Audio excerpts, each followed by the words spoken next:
옛말에요. 아 다르고 어 다르다 이런 말이 있어요. 아 다르고 어 다르다. 어떻게 말하는가에 따라서요. 듣는 사람이 느낌이 완전히 달라질 수 있는 거죠. 이기주 작가라는 분이요. 언어의 온도라는 책에서요. 말에는 나름 온도가 있다 이렇게 이야기를 했어요. 특별히 한글은요. 점 하나 어디다 찍는가에 따라서 뜻이 완전히 분위기가 완전히 달라질 수 있어요. 친구를 앞에 두고요. 야, 넌 얼굴도 참 예뻐. 얼굴도 참 예뻐. 이렇게 얘기하면 분위기 따뜻해지죠. 근데 이 말을 한마디 바꿔가지고 한 글자만 딱 바꾸는 거예요. 야, 넌 얼굴만 예뻐. 그러면요, 분위기가 이상해지는 거야. 얼굴만 예쁘다고 그러면 나머지는 어떻게 되는 거야? 어떤 말은요, 사람을 따뜻하게 감싸주기도 하고요. 어떤 말은 냉랭한 찬 기운이 풍기기도 합니다. 많은 사람들에게 잘 알려진 장경동 목사님 계세요. 한번 이런 고백을 하셨어요. 저라고 매번 설교 잘하는 건 아닙니다. 강단에 설 때마다 홈런 치는 거 아닙니다. 못할 때도 있는 거죠. 그럴 때면요, 예배가 끝나면 사모님이 늘 이제 설교에 대해서 피드백을 해주시는 것 같아요. 사모님 앞에 가서 먼저 이렇게 이실직고를 하는 거예요. 선소 치는 거예요. 오늘 여보 나 설교 죽 썼어. 설교 죽 썼어. 그 말을 듣고 사모님이 이렇게 반응하신다고 해요. 여보 죽이 더 맛있어요. 죽이 더 맛있어요. 이런 말이 엉터리인 줄 알면서도 힘이 된다고 합니다. 큰 인물 뒤에는요, 언제나 특별한 사람이 있는 것 같아요. 잘하거나 못하거나 한결같은 마음으로 기운을 북돋아 주었던 절대적인 후원자들. 그 사람들이 했던 한마디의 축복의 말, 진정이 담긴 격려의 말들이 쓰러졌던 사람들을 살려내고 일으키는 그런 힘이 있는 것이죠. 죽이 더 맛있다라는 아내의 말이 그 남편을 이 시대의 귀한 목사로 세워주었던 것 같습니다. 그래서 한 해를 마감하는 이 시점에서요, 따뜻하고 위로가 되는 말을 하면 좋을 것 같아요. 흘기던 눈을 부드럽게 바꾸고 또 꽁에 있던 마음을 활짝 열고 우리 그런 의미에서 옆에 분들 한번 쳐다보시면 좋겠어요. 한번 쳐다보실 때 째려보시지는 마시고 부드러운 눈으로 바라보시면서 당신의 최고의 후원자가 되겠습니다. 한번 선포해 주세요. 최고의 후원자가 되겠습니다. 그 말은요, 죽 써도 죽이 더 맛있어요. 이렇게 해주겠다는 의미예요. 여러분, 말에만 온도가 있는 것이 아니고요. 우리 기억에도 온도가 있습니다. 우리 기억에도 온도가 있어요. 생각할수록 싸늘해지는 그런 기억들, 추워지는, 다시 떠올리고 싶지 않은 기억도 있고, 돌이킬수록 마음이 따뜻해지는, 그때 그 시절, 그 이야기만 기억해도 마음이 푸근해지고 격려가 되고 힘이 나는 그런 기억들도 있습니다. 우리 성도님들 인생을 되돌아볼 때요, 가슴 한켠에 소중하게 간직하고 싶은 따뜻한 기억 한두 개쯤 있을 텐데 그런 것들 어떤 거 있으세요? 네, 그런 거 있죠. 올 한 해를 또 돌아볼 때도 어떤 거 있으세요? 인생의 온도를 한껏 높여줬던 따뜻한 추억의 그런 기억들. 우리는요, 대림절을 맞이하면서요, 지나온 날들에 대한 소중한 추억을 떠올리는 것에서부터 이 예수님 오심을 맞이하는 그 자리를 준비하고자 합니다. 아마도 각기 사연은 다르겠지만 대부분 우리가 살면서요, 가장 춥고 어둡고 힘들었던 시간, 그 시절에 받았던 작은 도움, 작은 격려의 말, 또 어떤 그런 상황들 때문에 잊지 못할 따뜻한 기억으로 우리의 마음속에 자리 잡고 있는 경우가 대부분일 것입니다. 따뜻한 도움의 손길, 밝게 웃어주었던 미소, 지나치듯 해주었지만 그 격려의 말이요, 우리에게 큰 힘이 되어서 지금의 우리가 있도록 해주는 것이죠. 오늘 본문에서는요, 그런 인생에 잊지 못할 소중한 사건에 대해서 이야기를 하고 있습니다. 오늘 6장 초반부는요, 오병이어의 기적으로 이야기가 시작이 돼요. 주님은 우리와 같이 배고픔의 문제를 해결하기 위해서 빈들에서 서성이고 헤매이던 무리를 보셨습니다. 이 사람들은요, 사회에서 주목받지도 못하는 가난하고 소외된 사람들이었어요. 이름도 없는 대중이었습니다. 그들이 빈들에 있다는 것은 장소뿐만 아니라 삶도 가슴도 텅 비어 있음을 상징적으로 보여주는 것이지요. 그 빈들에서 소년이 쌓아왔던 작은 보잘것없는 도시락 하나로 무리들이 배고픔을 달래고 허기를 채우고 있었습니다. 지금은 급식 시대이기 때문에요. 아이들이 엄마가 싸주는 추억의 도시락이 뭔지 모르고 자라나는 것 같아요.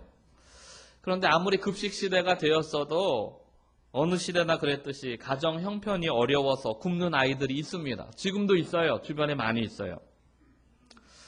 우리 과거의 기억을 좀 추억을 떠올려 보면요. 그럼 괜히 담임 선생님이 그거 알아요. 가정 형편이 어려워서 도시락 못 싸오는 거 압니다. 그러면 선생님께서 배를 괜히 만지시면서 아유 오늘은 소화가 안 되네. 괜히 배부르네. 그러면서 쓱 도시락을 그 학생 앞에 내밀어요. 너 먹어라야. 나 선생님 배불러가지고 소화가 안 돼서 못 먹겠어. 너 먹어. 또 때로는요 친구들이요 그 사정을 아는 친구들이 십시일반 도시락 뚜껑에다가 반찬과 밥을 덜어가지고 이리와 같이 먹자 나눠주기도 하죠. 가난했던 시절이지만 한두 개쯤 풍성하고 따뜻한 기억에 남는 도시락에 얽힌 사연들 우리는 가지고 있습니다. 그런데요 우리가 이런 관점 말고 조금 다른 관점을 보기를 원해요. 당시로 돌아가서 도시락 하나 변변히 싸줄 형편이 못 되어서 자식을 빈손으로 학교를 보내야 되었던 그 축 처진 어깨로 터덕터덕 걸어가는 그 뒷모습을 바라보아야 됐던 부모의 심정은 어땠을까? 우리는 늘 우리 생각만 했잖아요. 아유, 도시락 못 싸왔는데 친구가 도와줬다거나 선생님이 도와줬다거나. 근데 그때 그 입장에서요, 우리 부모님은 어떤 심정이었을까? 얼마나 가슴 아프셨을까? 얼마나 미안해 하셨을까?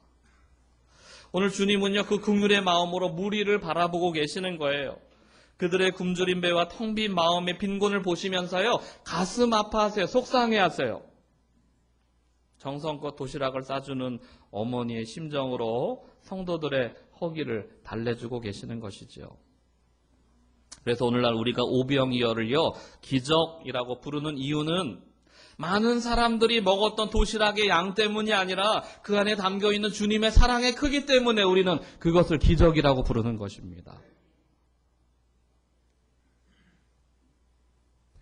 커서 보니까요. 어린 시절 어머니가 싸주었던 것은 도시락이 아니라 사랑이었어요. 정성이었어요. 우리가 먹고 자란 것은 밥이 아니라 사랑을 먹고 자란 것이지요. 어머니 정성을 먹고 자란 거예요. 여러분 우리가 어른이 돼서 철이 들고 나서 돌아보니까 우리가 먹은 게 도시락이 아니라 사랑이었구나 이것을 깨닫게 된 것처럼 오늘 주님은요 우리가 영적으로 철이 들 때 주님의 깊은 속마음을 우리에게 보여주고 싶은 거예요. 그 자리로 우리를 이끌고 있는 겁니다. 그래서 우리의 기억의 자리에서부터 예수님을 맞이하는 그 순간을 준비하도록 하시는 거죠. 예수님께서 갈릴리 바다에서 오병이어로 배불리 먹여주신 다음 날 사람들은요 다시 예수님을 찾게 돼요. 예수님이야말로 우리의 진정한 왕이 되실 분이라고 우리의 굶주림과 고난과 곤고함 속에서 건져주실 위대한 왕이 되실 거라고 그렇게 생각했습니다. 그때 예수님은 군중들을요 더 깊은 시면으로 더 중요한 의미가 있는 가치가 있는 곳으로 성도들을 이끌고 있어요.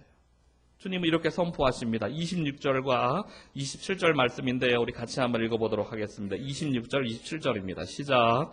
예수께서 대답하여 이르시되 내가 진실로 진실로 너희에게 이르노니 너희가 나를 찾는 것은 표적을 본 까닭이 아니요 떡을 먹고 배부른 까닭이로다. 썩을 양식을 위하여 일하지 말고 영생하도록 있는 양식을 위하여 하라. 이 양식은 인자가 너희에게 주리니 인자는 아버지 하나님께서 인치신 자니라. 너희가 나를 찾는 것은 표적을 볼 까닭이 아니요 떡을 먹고 배부른 까닭이로다.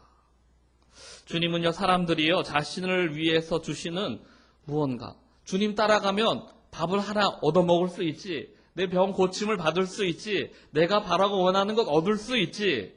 그걸 얻기 위해서 따라가는 것이 아니라 바로 예수님 자신 때문에 찾아와 주시기를 원하셨던 거예요. 주님은 너희가 원하는 것보다 더 중요하고 가치 있는 것이 있다라고 말씀하고 계시는 것이죠.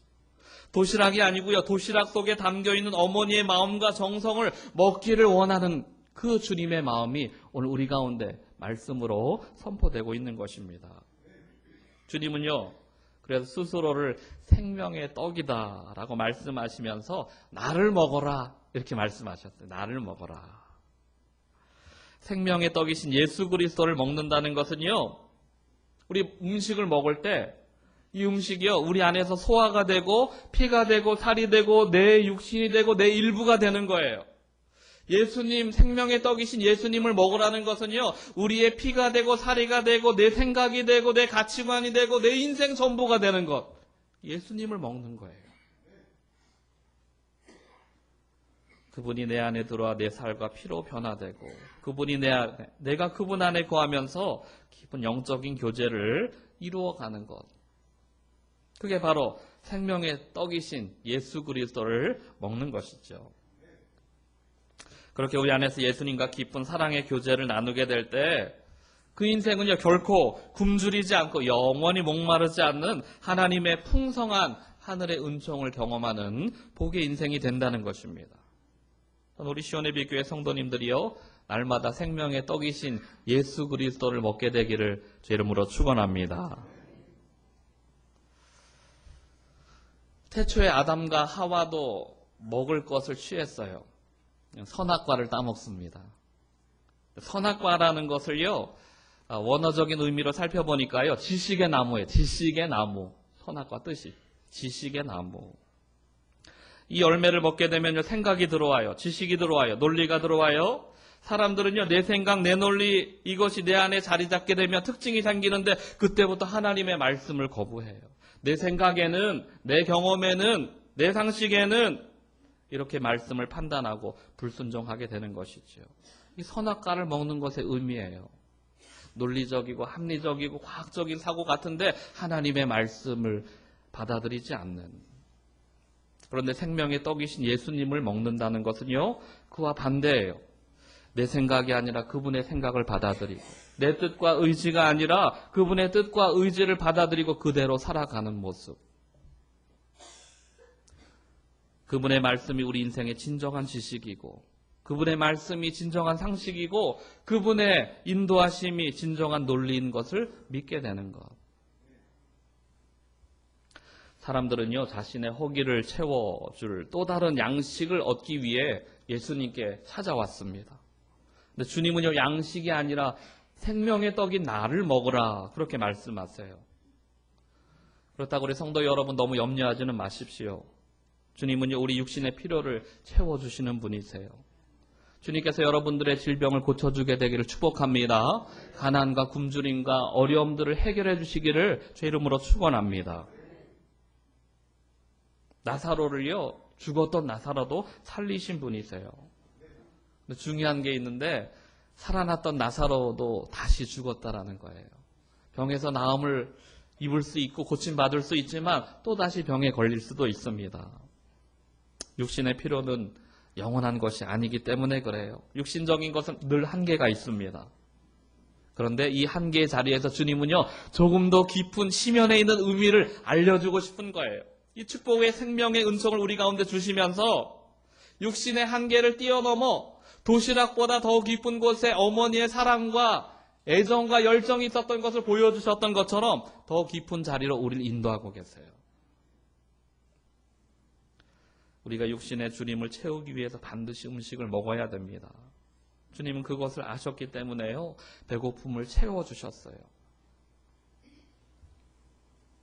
그런데 거기에 머무르지 않고 주님은 조금 더 깊은 신앙의 단계로 우리를 인도하십니다. 마치 우리가 결혼식 할 때요. 신랑이 사랑하는 신부를 위해서 아름다운 폐물을 준비할 수 있어요. 반지도 준비하고 귀걸이도 목걸이도 화려한 거 준비할 수 있어요. 그런데 신부가요, 신랑에는 관심이 없고, 이거 몇 캐럿짜리야, 이거 보석이 얼마짜리야, 이런 거에 온갖 정신이 팔려가지고요, 신랑은 안중에도 없고, 이것만 막 보고 있다면, 그걸 결혼이라고 할 수 없지요. 결혼 반지는요, 그 자체의 아름다움 때문이 아니라, 그 안에 있는 사랑의 마음이 녹아있기 때문에 가치 있는 거예요. 신랑 되신 주님은 우리에게 그것을 알려주시기 원하세요. 사랑의 증표로요, 반지도 주고 귀걸이도 주고 목걸이도, 여러분 우리 사랑의 증표로요, 건강 회복하기에도 병도 고쳐주시고요, 경제적인 굶주림도 해결해 주시고요, 우리 삶 속에 있는 많은 어려움들을 주님께서 회복해 주세요. 그런데 더 중요한 것은요, 우리가 이 땅에 살아가면서 경제적인 배고픔을 해결해 보려고, 아니면 나의 인생 가운데 문제 있는 걸 해결해 보려고 거기에만 정신이 빠져 있고 신랑 대신 예수님에 대해서 아무런 생각도 하지 못한다면 결혼이 의미 없었던 것처럼 우리 신앙도 의미 없다라는 거예요. 주님이 이걸 통해서요, 도시락 속에 담겨 있는 것, 어머니의 정성이었고 사랑이었고 자식을 향한 희생의 정신이 담겨 있다. 이거 우리가 성숙하면서 자라나면서 철이 들면서 깨달았던 것처럼 주님은요, 이런 사건들을 통해서 우리 인생을 향하신 주님의 마음을 회복하기를 원하시는 것이죠.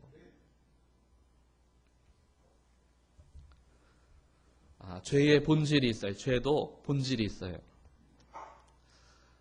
인간이 하나님을 배고파하고 갈망하고 하나님을 막 찾으려고 했던 이 마음을 멈추는 것, 이게 죄의 본질이에요.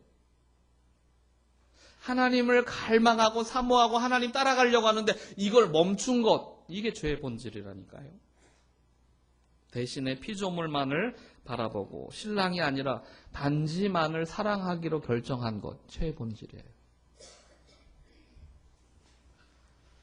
영적인 보배와 같은 장자 축복권을 허기진 배에 채우기 위해서 팥죽 한 그릇에 팔아 넘겼던 에서처럼 주님으로부터 얻게 될 그 사랑의 교제 가운데 얻게 될 영원한 비밀스러운 그 교제의 은총이 어떤 것인지, 어떤 가치가 있는지 알지 못하고 그냥 먹고 사는 것에 전전긍긍하며 허덕이고 있는 우리의 모습일 수 있다는 거죠. 주님은요, 이 땅에 오시면서 우리를 대림절로 준비하게 하세요. 기다림으로. 예수님 오심을 기대하고 소망하게 하시는데, 이 소망의 자리에서 어떤 예수님을 기대하고 기다릴 것인가, 우리의 첫 번째 출발은 그거예요.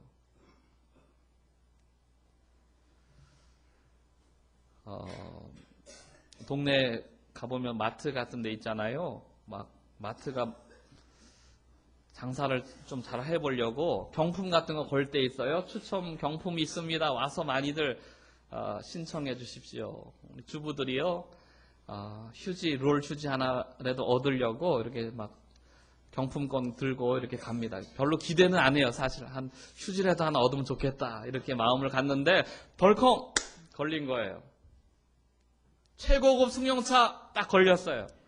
얼마나 깜짝 놀라겠어요. 야, 휴지 하나만 얻어도 좋겠다 그러고 갔는데 최고급 승용차가 덜컹 걸리면 얼마나 깜짝 놀라겠어요?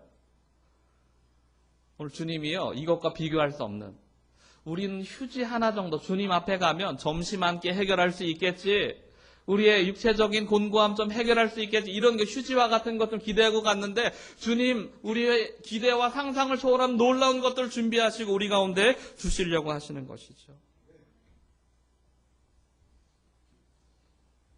예수님은 한 번도 점심 얻어먹는 것에 만족하지 말고 영원한 생명의 식탁에서 함께하자 초대하고 있어요. 나와 결혼해서 함께 살자, 주님과 함께 이 모든 것을 누리라고 우리에게 권고하고 계시는 것이죠. 그게 신앙의 자리로서의 초대예요. 사랑하는 여러분, 음식은요, 입으로 먹는 것이지만 생명의 떡이신 주님은 믿음으로 먹는 거예요.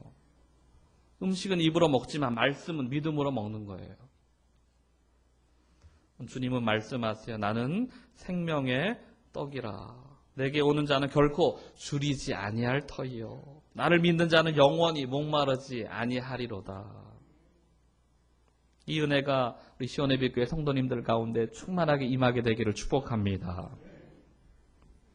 대림절은요, 그 주님을 기다리는 주의, 절기예요. 어떤 주님을 기다리고 있는가? 우리 주님은 육신의 떡이 아니라 생명의 떡, 영생의 떡이라고 말씀하고 계시는 것이죠. 앞쪽에 보시면요, 초가 있어요. 5개가 놓여 있습니다.